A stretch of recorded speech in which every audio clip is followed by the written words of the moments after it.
A homeless man gave his last bit of money to a young boy. Years later, that same boy returned the favor by saving his life. On a cold, rainy evening in the busy city of Riverside, Danny Hogan sat on the same street corner he had been sitting on for years. Life hadn't treated him well. He used to be a successful mechanic with his own shop, but things went downhill after a series of unfortunate events.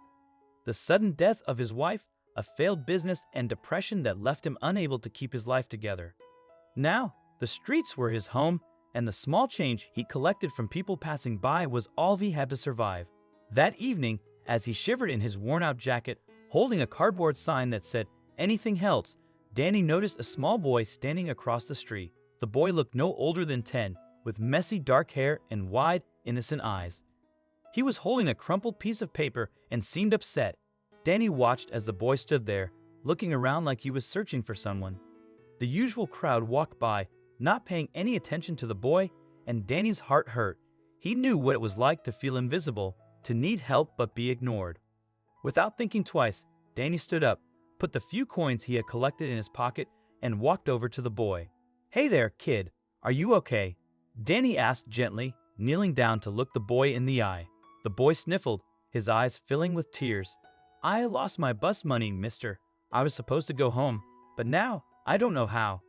Danny's heart sank. He knew that feeling of helplessness all too well. He reached into his pocket and pulled out a crumpled dollar bill and a handful of coins, everything he had. "Here," Danny said, pressing the money into the boy's hand. "This should be enough to get you home." The boy looked at Danny in disbelief. "But don't you need this, mister?" Danny smiled faintly. "Don't worry about me, kid. Just get yourself home safe." The boy hesitated for a moment, but then threw his arms around Danny in a sudden hug. "Thank you. My name's Tim. I'll never forget this, mister. Thank you." Danny patted the boy on the back, trying to hide the emotion welling up inside him.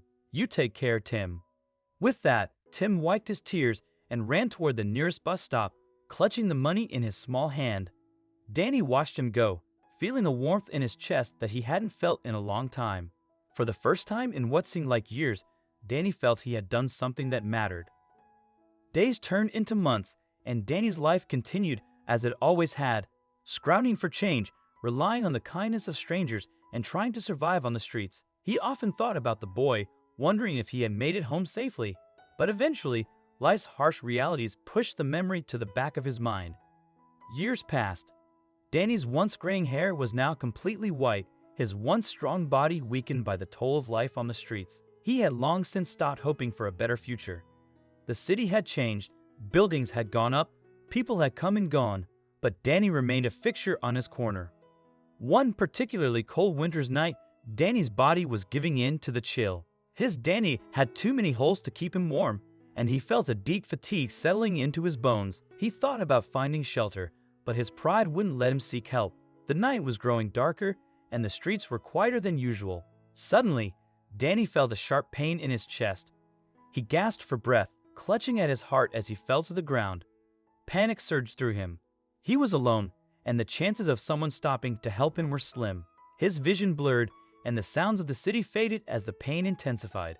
Just when Danny thought this was the end, he heard a voice calling out, "Sir, sir, can you hear me?" Danny barely registered the young man who had knelt beside him, his face shadowed against the streetlight. The young man spoke into a phone quickly, calling for help, but Danny could only focus on the overwhelming pain and darkness that was pulling him under. The next thing Danny knew, he was in a hospital bed, surrounded by the sterile scent of disinfectant and the soft beeping of machines. He blinked against the harsh light overhead, his body weak, but the pain in his chest was gone. Slowly, he turned his head and saw a young man standing by his bedside, watching him with concern. "You're awake," the young man said, relief flooding his voice. Danny squinted, trying to place the face. "Who are you?" The young man smiled, stepping closer. "You probably don't remember me. It's been years. My name's Tim. You helped me once, a long time ago." Danny stared at him, confusion clouding his thoughts. "Tim?" "Yeah," Tim nodded, pulling up a chair beside the bed. "I was just a kid back then. You gave me your last bit of money so I could get home. I never forgot it, mister. I've been looking for you for years." The memories came flooding back, and Danny's eyes widened in recognition. Tim, the boy at the bus stop. That's right, Tim said softly. You saved me that night, mister. You didn't have to, but you did. And I promised myself I'd find you one day and pay you back. Danny was speechless. All these years, he had thought that small act of kindness had been forgotten. Just another moment lost in the shuffle of life. But here was Tim, all grown up now, a man who had saved his life in return. Tim continued, I work as an EMT now. I've seen a lot, but when I saw you collapse, I knew I had to help. I didn't realize it was you until after we got here to the hospital. I can't believe I found you again. Danny felt a lump form in his throat. You didn't owe me anything, Tim.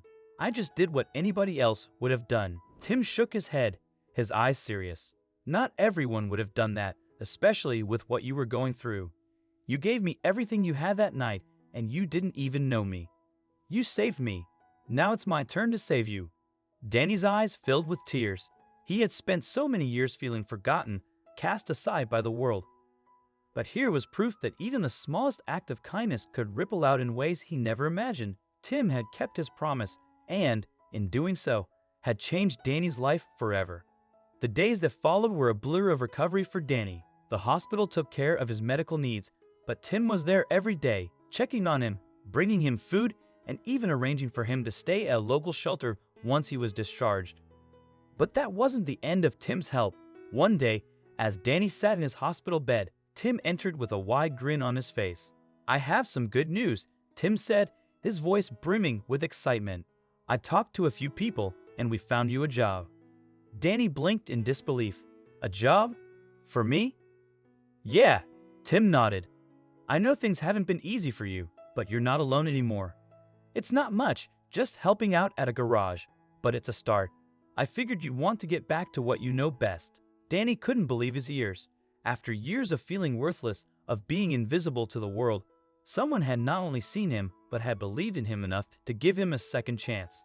Tim, I don't know what to say, Danny said, his voice trembling. You don't have to say anything, Tim replied with a smile. You helped me when I needed it most. Now it's my turn to do the same for you. As Danny looked at the young man, he realized that even the smallest acts of kindness could have a profound impact. Years ago, he had given all his money to a little boy, never expecting anything in return. Now that boy had grown up to save Danny's life, both physically and emotionally. Leaving the hospital, Danny understood that kindness is never wasted. It can change lives in ways we never expect.